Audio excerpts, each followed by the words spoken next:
Voy a dar el grabar.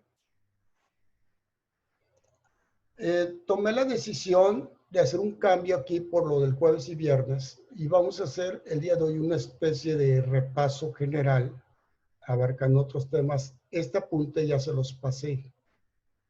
Tienen que buscarle en sus archivos y si lo mandaron una carpeta.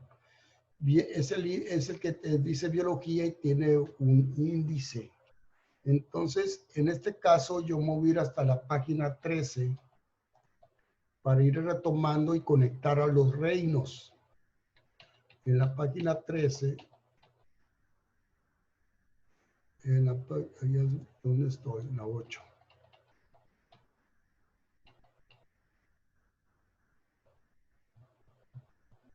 Aquí está. ¿Ya la ven? ¿Sí? No Sí. Ok. Bueno, composición del ADN. Vámonos yendo por la cuestión del cursor. Empezamos. La molécula de ADN presente en la cromatina durante el periodo de interfase, también conocida como anafase. Está formada por doble hélice polidexoribonucleótida. Poli, porque tiene varias azúcares. Poli, porque son muchas moléculas de desoxirribosa y de nucleótidos. Las dos tiras están unidas por puentes de hidrógeno. Yo le hice mucho hincapié en el puente de hidrógeno a nivel de las bases. Aquí dice póricas, pero es píricas. O purinas también, adenina, guanina. Y de las bases pirimídicas, que es citosina y timina. Es importante mencionar que la timina siempre se une a la adenina y la citosina a la guanina. T y A no significa que es igual, sino indica que están unidas, ¿no? La doble tira se abre al romperse, ahí está mal escrito, romperse los puentes de hidrógeno, dejando en libertad a las bases, lo cual sirven de modelo, las bases sirven de modelo de montaje de los nucleótidos presentes en el carioplasma, los cuales son atraídos y atrapados por las bases complementarias bajo el control de la enzima ADN polimerasa. Acuérdense que yo les puse un diagrama que lo llené como de color naranja o mostaza, y estaba un diagrama que hacía así la molécula de ADN y entraba el ARN mensajero. Esa división de la molécula de ADN, donde está ya el mensaje genético, se va a dividir por energía y por la enzima ADN polimerasa. A lo largo de la cadena tira simple de polinucleótidos, pues, se forma otra obteniéndose una doble tira llamada híbrida, formada por la tira madre y la tira nueva. O sea, la nueva tira de nucleótidos donde va a ir tu mensaje. Como base de la timina siempre se une a la adenina y viceversa, y la citosina a la guanina o viceversa. Se obtienen dos cadenas iguales entre sí e iguales a la cadena que le dio orígenes, o sea, es igual la misma cadena, ¿no? De manera que se ha obtenido la duplicación del ADN. Al decir duplicación estamos hablando de replicación. Por eso se forman dos cromátidas iguales y en cada cromosoma metafísico, ¿no? Dos cromátidas iguales, los bracitos del cromosoma. Importancia del ARN. Se trata de, este es un apunte muy resumido como para estudio, para que ustedes lo tengan y lo vayan marcando o lo vayan haciendo notas, pero breves, sencillas, con conclusiones. O sea, hacer un resumen de este resumen. Se trata de cadenas lineales sin ser cadenas dobles. O sea, el ARN no es cadena doble. Y el azúcar es la ribosa, a comparación del ADN, que es la desoxirribosa. Y la base pirimídica es uracilo, no es timina. El ARN tiene uracilo y no tiene timina. El ARN se encuentra en el núcleo y citoplasma de la célula, no como el ADN, que está confinado principalmente en los cromosomas. El ADN está en los cromosomas, los genes están formados de ADN. El ADN no es más que nucleótidos, cadena de nucleótidos unidas por puente de hidrógeno y formando la cadena helicoidal, el caracol, unido por puentes de hidrógeno. El citoplasma de mayor concentración de ARN se encuentra en los ribosomas. Estos cuerpos diminutos que motean el retículo endoplásmico, como los perros dálmatas, moteado, pero el retículo endoplásmico, por eso se le llama rugoso. Se conocen tres... Profe, así para dejarlo claro, ¿el ARN no tiene la misma forma que el ADN? No, es una sola cadena. Y el ADN Es una sola cadena. El ADN es una cadena doble hélice, helicoidal, por eso le llaman, y unidas por las bases nitrogenadas por puente de hidrógeno. El ARN no lo tiene. Ok. El ARN son tres tipos. El ARN ribosomal, el ARN transferencia y el ARN mensajero. El ribosomal se encuentra en los ribosomas, constituyen el 80% de la célula. Se sintetiza el núcleo por ADN y pasa a través de los poros de la membrana nuclear para dirigirse a todo el citoplasma. El de transferencia, su función es transportar los aminoácidos hasta la síntesis de proteínas. ¿A qué se refiere el ARN de transferencia? Aquel diagrama que les puse yo, se lo puedo poner otra vez. Les puse, recuérdense que le decía de un resortito. Ese es el que une el aminoácido con el anticodón del ADN. ¿Sí se acuerdan que le señalé eso? Ojalá. Su función es transportar los aminoácidos hasta el sitio de la síntesis de proteína y reconocer la secuencia del ARN por medio del anticodón. Déjenme ver si lo puedo subir. El apunte del diagrama.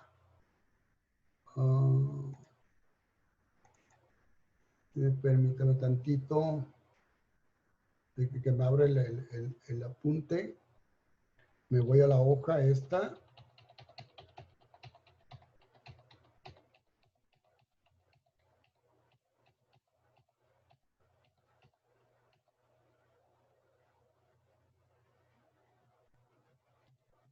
Y Dios mío, aquí está.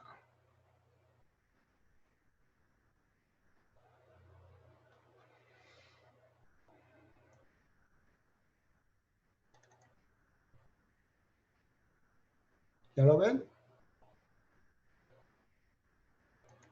¿Ya lo ven? Sí. Sí. A esto es lo que me refiero. Aquí se divide por la ADN polimerasa y energía. El lado izquierdo es idéntica y esta es la situación helicoidal. Aquí ya son dos cadenas. Esta es la ARN mensajero. Entonces se va al ribosoma. Este resortito es el ARN de transferencia, el que conecta con los aminoácidos y empezar a formar la cadena. Vean las figuras geométricas hasta formar la proteína. Y estos son los anticodones por el lado del ADN que conecta los tripletes del ADN, anticodón, con el aminoácido, pero el que los conecta es el ARN de transferencia. Y acá está el ARN mensajero. ¿Lo ven? El ribosomal viene siendo el que ayuda a conectar y no me regreso al siguiente, ¿no? El mensajero se codifica el núcleo, el codificado por el ADN, pasa al citoplasma atravesando la cubierta nuclear, uniéndose a los ribosomas, llevando la clave, entre comillas, codones para formar de esta manera la proteína. Síntesis de proteína. Es un sistema de mensajes clave que debe ser interpretado con ordenamiento específico de los elementos del proceso. ADN da el mensaje clave para la síntesis de la determinada proteína, o sea, una proteína. Entonces son miles y miles y miles de mensajes. El ARN mensajero copia el mensaje, la transcripción, lo que vimos en el diagrama ahorita, y lo lleva a los ribosomas. El ARN ribosomal recibe el mensaje y el ARN de transferencia lo interpreta, traducción. ¿Sí? Entonces, el ADN da mensaje genético para que la célula sintetice determinada proteína. Se entiende por mensaje genético la secuencia que se encuentra en las bases nitrogenadas de ADN. En la célula habrá un mensaje especial para la síntesis de cada proteína. Cada proteína tiene su mensaje genético. Cada proteína tiene su síntesis de ADN, todo su codificación. La hemoglobina, mioglobulina, la insulina, la melanina, todas las proteínas que tenemos nosotros, ¿no? La división, ahora, división celular. Quiero que vean ustedes aquí dos formas: asexual, mitosis, mitosis asexual, sexual, meiosis, meiosis sexual. No confundan esto. En el caso de nosotros, la meiosis se da por el par de cromosomas sexuales, XX, XY. Ahí se da la meiosis con nosotros. Y con muchos seres vivos se da en esa parte de la meiosis. Y que para nosotros se llama heterocromosoma. Los demás son autosomas. Mitosis. El término mitosis en sentido estricto se refiere a la división del núcleo en dos núcleos hijos. En términos de citocinesis, la división del citoplasma para formar dos células hijas. Me voy acá. La mitosis, cariocinesis, división del núcleo. Citocinesis, por bipartición, se divide el citoplasma para formar nuevas membranas o dos núcleos aparte.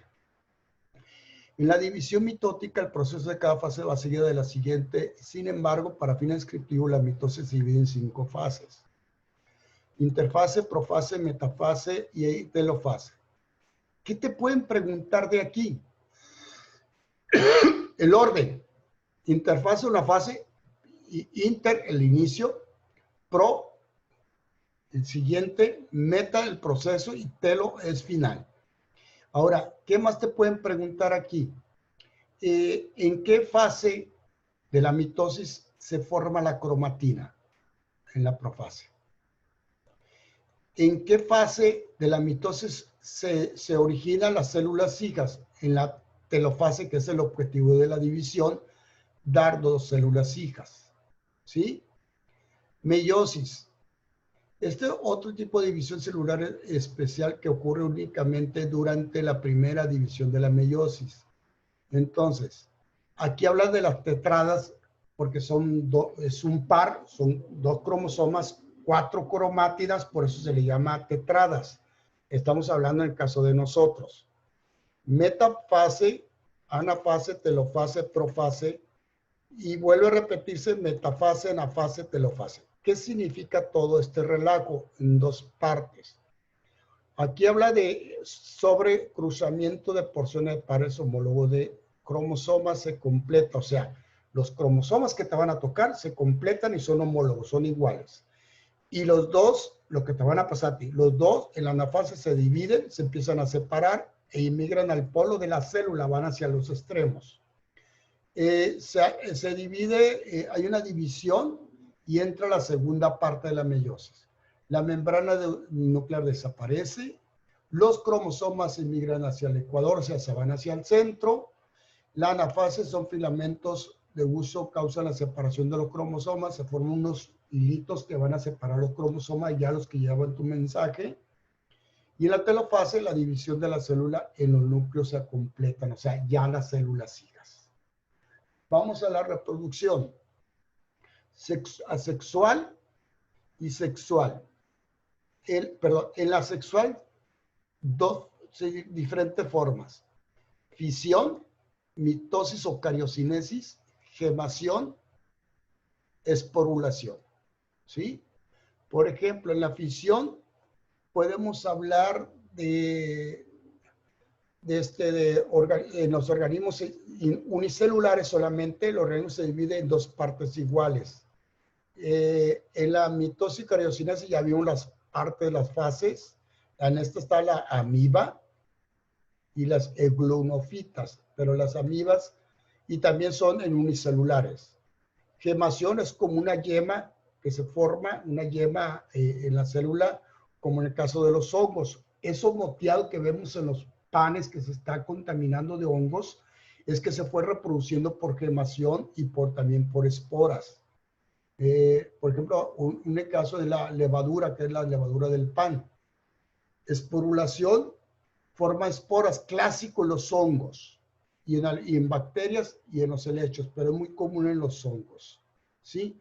¿Qué significa? El adulto libera estructuras unicelulares llamadas esporas, y esa es la forma de reproducción.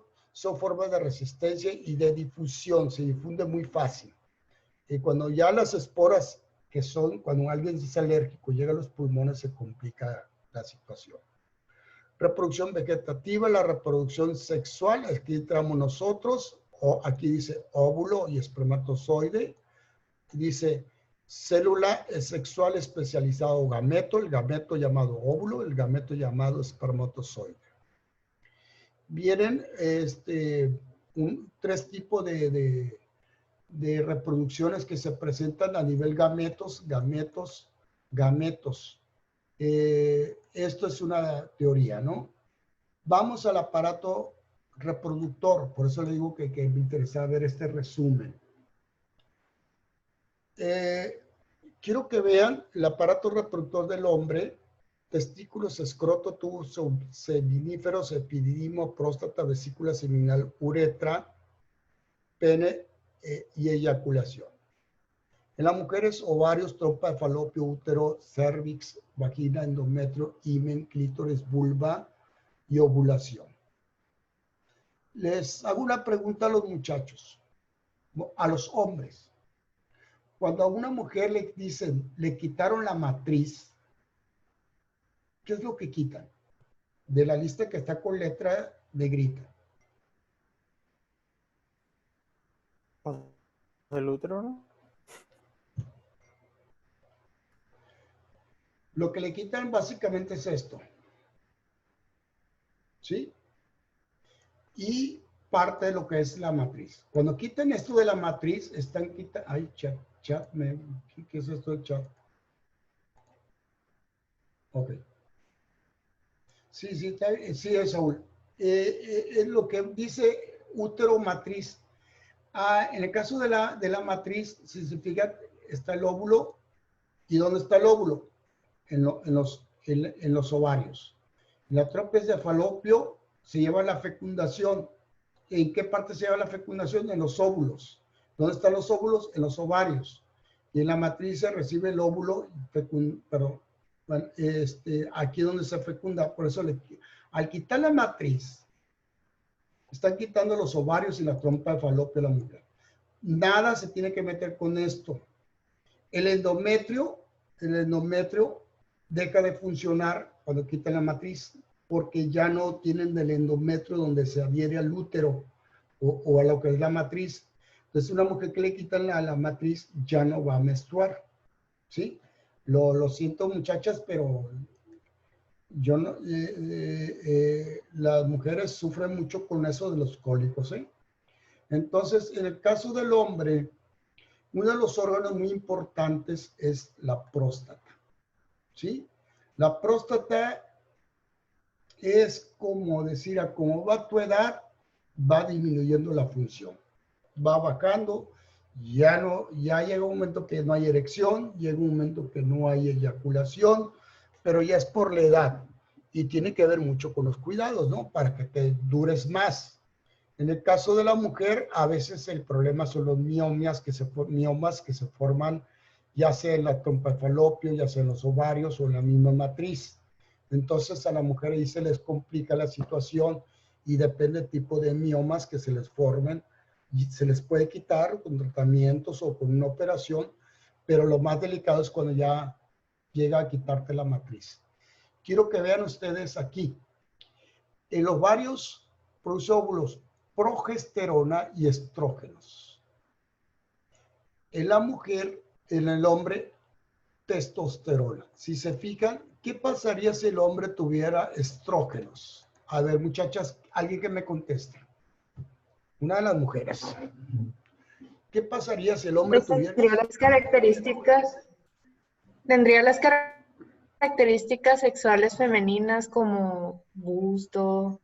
Exactamente, empieza a desarrollar el busto, empieza incluso a cambiarle la voz.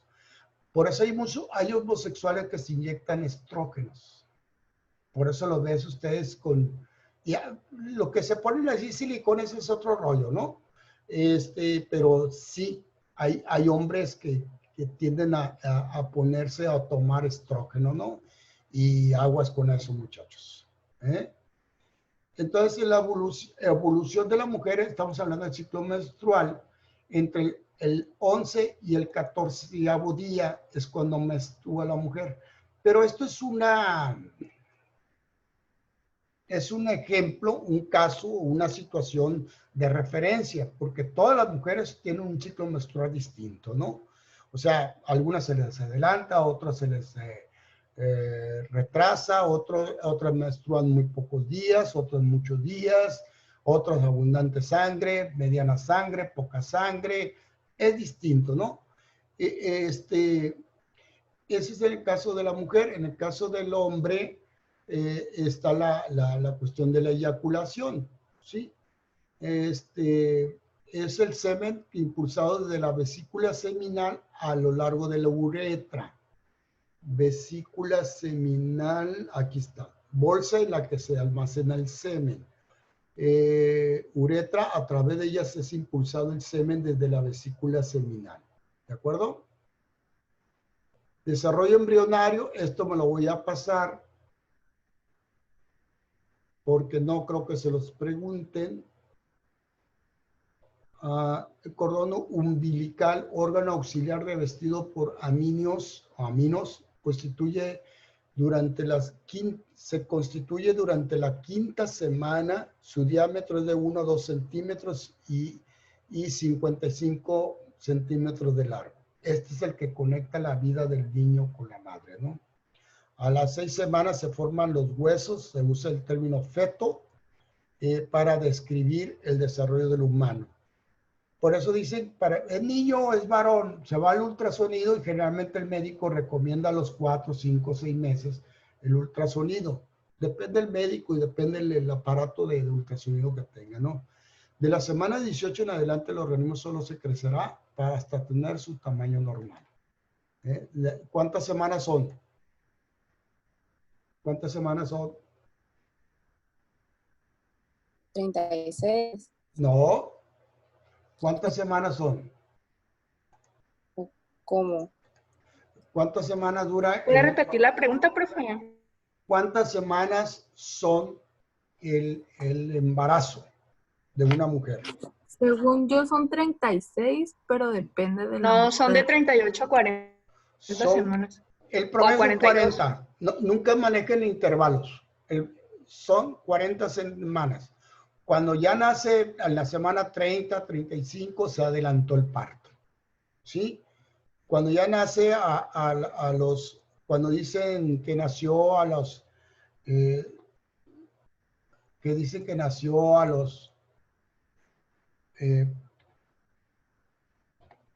a las 28 semanas es cuando ya dices que 7 mesinos, ¿sí? Ya a veces ya ocupan estar en una incubadora los bebés, ¿no? Los tipos de nutrición, heterótrofa, autótrofa. El aparato digestivo está constituido por órganos que captan el alimento, lo transportan, lo digieren y absorben. Ojo con esto. Ya estoy con el aparato digestivo. Captan alimento, ingestión. Lo transportan al estómago, lo digieren y se absorbe en los intestinos, sobre todo en el intestino grueso, pasa al delgado, perdón, y pasa al intestino grueso para ser excretados por heces fecales, por la defecación, la popó, de ir al 2. Ojo, captar el alimento en la ingestión, te lo pone en la boca, pone alimenticio, empieza todo el funcionamiento, diente, lengua, muelas. Acuérdense que el diente corta, el colmillo corta, el diente corta, el colmillo desgarra y la muela muele o tritura. Transporta, se digiere, se absorbe y se excreta. ¿Se fijaron? En la boca, aquí entra el alimento. capta el alimento. La lengua lo trabaja, la digestión mecánica que le decimos. Trabajan los dientes, los gustos, el tacto, la lengua, la masticación, etc. Dientes trituradores para remoler el alimento. En total tenemos 32 dientes. Dientes entre dientes, muelas y ¿qué? Y colmillos. Entre las glándulas salivales, parótida, sublingual, submaxilar. La saliva está constituida de agua, moco y humedece y lubrica el material alimenticio. Me habla de los paladares. Vamos a la faringe. Ojo. Ojo aquí porque te pueden preguntar aquí la función del epiglotis. Ahí va. Faringe, colocada entre la boca y el esófago. ¿Sí? Entre la boca y el esófago. Por ahí le pasó un diagrama del sistema digestivo en un apunte. Epíglote desempeña el fenómeno de la deglución, membrana que cierra la glotis o entrada a las vías respiratorias. Miren, pónganse a pensar en esto. Nosotros tenemos aquí, cuando tocamos aquí, estos huesitos, tenemos la tráquea. La tráquea es la que permite la entrada a la respiración a los pulmones y a los alvéolos. Y el alimento va por el esófago, va por el esófago y aquí, en esta parte, tenemos una válvula, le voy a llamar válvula literalmente para que lo ubiquen. Esa se cierra para que el alimento no se vaya por la tráquea. ¿Sí me explico? Si algún alimento se va por la tráquea, entonces la persona se empieza a asfixiar, se empieza a tener problemas serios y hay que atenderlo de urgencia, si no se puede morir por un paro respiratorio, ¿no? Y hemos visto en películas que llegan y le sacan el bocal, no crean que es tan fácil, ¿no? Ya me tocó hacerlo una vez a mí hace mucho. Y esa es la función del epiglotis, exactamente así como está. ¿Sí? Viene el esófago, 26 centímetros, membranoso que conecta la faringe con el estómago. Viene el estómago, es muscular, almacena alimento, desintegra pequeñas partículas en sus paredes musculares, digestión por acción de los jugos gástricos y enzimas. La pepsina es una enzima muy importante en nuestra digestión, ¿sí? En los jugos gástricos, el HCl, el ácido clorhídrico, lo tenemos en lo que le llamamos popularmente la boca del estómago, donde está la entrada del alimento hacia el estómago para que éste pueda actuar y empezar el proceso de la digestión química. Por eso es muy importante que ustedes no acostumbren el chicle, porque el comer chicle, el estar masticando chicle sin ningún alimento, estás haciendo reaccionar y trabajar el ácido clorhídrico. Y hay cosas muy irritantes, por eso los médicos te dicen no comas cosas irritantes, por esa razón te lo dicen. No comas cosas demasiado ácidas, pero a las mujeres les encanta todas esas cosas. Pero no digo que no lo coman, simplemente mídanse, ¿no? Entonces, las partes del estómago son fundus, cuerpo, región central, esfínter, pirólico o pílor. Son la parte del estómago. Intestino delgado. Aquí se absorbe. Uy, Valentina va entrando. Se absorbe por medio de vellosidades. Se absorbe por vellosidades. Ojo, la mayor parte de las sustancias nutritivas. Todo lo que nosotros tragamos o comemos, el cuerpo va a asimilar los nutrientes y lo hace en el intestino delgado por las vellosidades, lo absorbe para el funcionamiento de todas nuestras cuestiones orgánicas, etcétera, ¿no? Lo que no ocupe lo va a mandar al intestino grueso para que haya movimientos peristálticos y se produzca la defecación. Entonces, aquí está el intestino grueso, forma una U de 1 a 2 metros de longitud, absorbe agua. El recto, el ano. Hígado y páncreas son órganos periféricos del sistema digestivo. El hígado es uno de los grandes órganos que nos ayudan al metabolismo, a digerir las grasas, y es el que tenemos que cuidar mucho. El tener hígado graso, generalmente los que estamos sobrepeso o gorditos, tendemos a tener el hígado graso, y entonces cuando hay que cambiar la alimentación, porque eso nos va a ir haciendo que se formen más triglicéridos, colesterol, etcétera, etcétera. El páncreas... Profe, mande. ¿y la glándula sebácea no tiene nada que ver con el hígado graso? Sí, tiene que ver. No, pero cuando yo te digo hígado graso, es una cuestión anormal. No más. Ajá. No más. Eso, Okay. todos tenemos glándulas sebáceas, todos tenemos, ¿no? Tiene una Sí. función determinada, podemos tenerla en exceso o no en exceso, pero el hígado graso es otro rollo. El que viene Pero cuando se tiene en exceso, la glándula sebácea provoca que generas más grasa, ¿no? Totalmente, y todo va al hígado. Y aumenta tu, Y entonces, tu concentración de ácido graso, de hígado graso. entonces debes de como que necesitar pasadito de peso. Si es que tu glándula sebácea está, como se dice, completamente activa, así como quien dice mucho, pues. Pues sí, No sé si me ahí explico. ya cada organismo es muy diferente, cada organismo, y para eso están los análisis clínicos, ¿sí? Mire, estamos en el páncreas, nos queda un minuto. Este páncreas es así de pequeñito. En el páncreas, en los islotes Langerhans, se secreta la insulina. La insulina es una proteína. Es una proteína que todos tenemos. Si no se forma la insulina, la concentración de azúcar en la sangre cambia. Por eso hay gente que se inyecta insulina. Muchachos, ya queda menos del minuto.